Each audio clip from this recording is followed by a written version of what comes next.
નમસ્કાર દર્શક મિત્રો, હું છું રિપોર્ટર યાસીન બાબોર અને આપ જોઈ રહ્યા છો ફતેપુરા લાઈવ।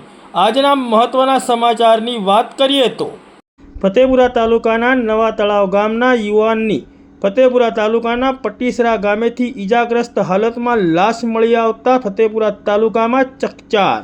પ્રાપ્ત વિગતો અનુસાર ફતેપુરા તાલુકાના નવા તળાવ ગામે રહેતા રાજુ કલા પારગી ઉંમર વર્ષ 32 જેઓ રવિવારે રાત્રે 9 વાગ્યાના અરસામાં ઘરેથી મોટરસાઇકલ લઈને જગોલા ગામે સંબંધીને ત્યાં ચાંદલા વિધિમાં જવા માટે નીકળ્યા હતા।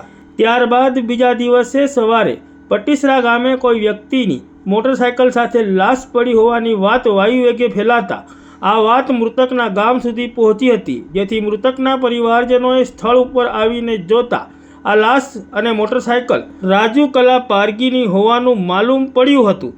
તેમજ માથામાં જોતા રાજુ કલા પારગીને માથામાં 2 થી 3 ઊંડા ઘા હોવાનું જણાઈ આવ્યું હતું। ત્યારે આ ઘટના બાબતે સુખસર પોલીસને જાણ કરાતા સુખસર પોલીસ તાત્કાલિક ઘટના સ્થળે આવી પહોંચી હતી અને લાશનો કબજો મેળવીને જરૂરી કાર્યવાહી કરીને લાશને સુખસર સરકારી દવાખાના ખાતે પોસ્ટમોર્ટમ અર્થે લઈ જવામાં આવી હતી।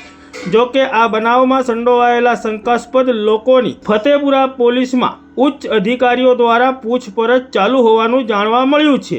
ત્યારે મૃતકની લાશ તેના વતનથી 15 કિલોમીટર દૂરથી મળી આવતા ફતેપુરા તાલુકામાં તરહની ચર્ચાઓ ઉઠવા પામી છે, પરંતુ તમામ સત્ય હકીકતો પોલીસ તપાસ બાદ જ બહાર આવશે તેમ જાણવા મળ્યું છે।